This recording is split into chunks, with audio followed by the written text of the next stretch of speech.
we as followers of Jesus are not allowed to be given over to a spirit of fear.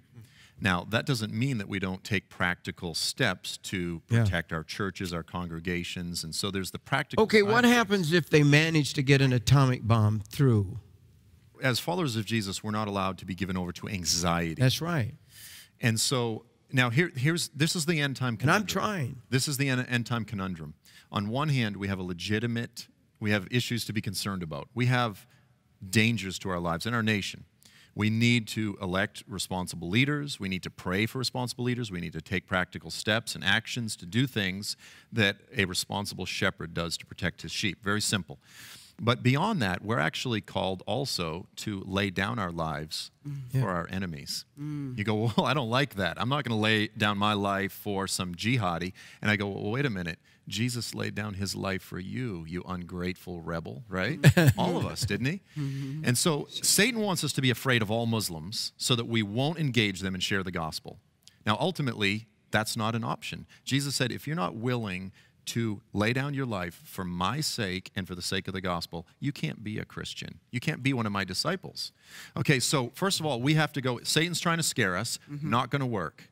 I'm going to continue to love Muslims around me, and you know, maybe they won't all get saved, but maybe some of them will. Maybe some of them won't, but at least I'm diffusing a time bomb so that when this 18-year-old kid is, you know, someone gives him the spiel at the mosque and they say, well, you should, and he goes, you know, I hear what you're saying, but I like Jim, you know, he was really nice to me and I don't want to go, blow up his place, this sort of thing. So look, even if you're a secular, if you're loving people, that should be a good thing. But beyond that, there's just the larger issue of we need to reclaim a theology of the cross. The bottom line is, if an atomic bomb gets through, what happens? We die. Yeah. We go to be with Jesus. That's right. I mean, you know, the end result is, what can man do to me? My death is my martyrdom. My imprisonment is my meditation, right? I have a chance to go worship in prison for a few years and grow in the Lord, if that's the case.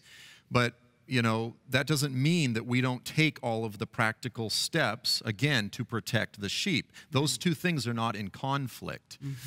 And so, you know, we have to build the wall. We have to use wise immigration policy. The bottom line is, if you look at Western Europe, it is a colossal, absolute nightmare. You have examples, you know, look, you know, and I've talked a lot, and you know, I work with ministries ministering in the Middle East. We're ministering to the folks that are coming out of Mosul. These are folks that some of them welcomed ISIS. We're ministering to them.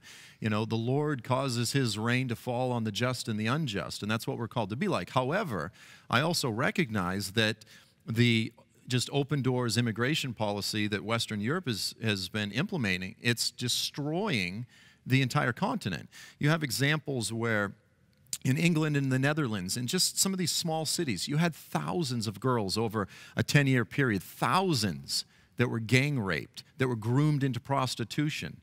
You know, and you go, well, but we have to do the loving Christian thing and just let all of these refugees in. You go, okay, that sounds really loving on the front end, but how loving is it to your daughters and your, you know, neighbors' children when in 10 years down the road, you're going to have, logistically, you are going to realistically have rape, you know, explode and this sort of thing. So we have to be able to wrestle through this conundrum. How do we love our enemies and still use wisdom? And it's not easy. The answers aren't easy, but we can't just go, well, I'm just going to shut the door and hate them all and pray for bombs to fall on the Middle East, because that's not the answer.